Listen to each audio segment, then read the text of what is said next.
folks, in today's video we're going to talk about the top 3 common mistakes that we see people with shoulder problems make that kind of leads their shoulder problem to become more chronic or more persistent, and they end up suffering with the same issue for weeks, months, and sometimes even years. Hi, my name is Dr. Taruna Rijhwani. I'm a physical therapist with my practice here in Weston, as well as author of the book Active Beyond 50. So, coming back to the topic of the common mistakes.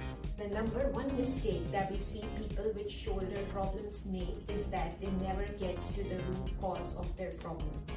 So whatever the reason is, whether they don't get the right assessment, they don't see the right provider, they just kind of follow some random stretches from YouTube or from Google, but they never get to what is really causing the root cause of their shoulder issue.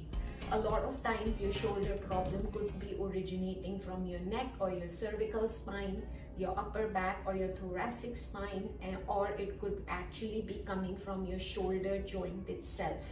So it's very important to understand the source of your problem in order to obviously treat it well, treat it correctly, and make sure it doesn't come back.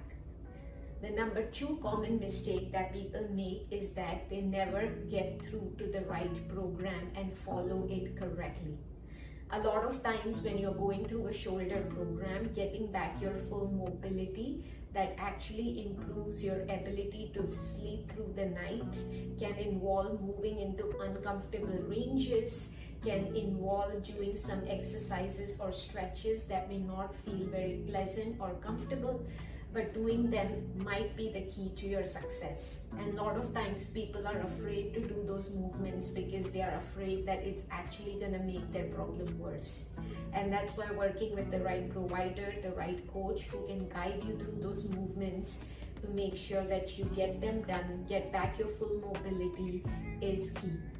And third most common mistake that people make is that they ignore the postural piece when it comes to treating shoulder problems. So a lot of times shoulder problems, if they are coming from your neck, cervical spine, or your upper back thoracic spine, then your posture at work or constantly looking down on the phone could easily be the reason that triggers your shoulder issues. And that's why getting back to those postural corrections, making sure you do not have a constant forward head posture at work, making sure that you're minimizing looking down on the phone, making sure you bring your screen to the eye level becomes just an important piece of the puzzle. So these are the 3 most common mistakes that we see in our clinic that people with shoulder problems make that delays their recovery.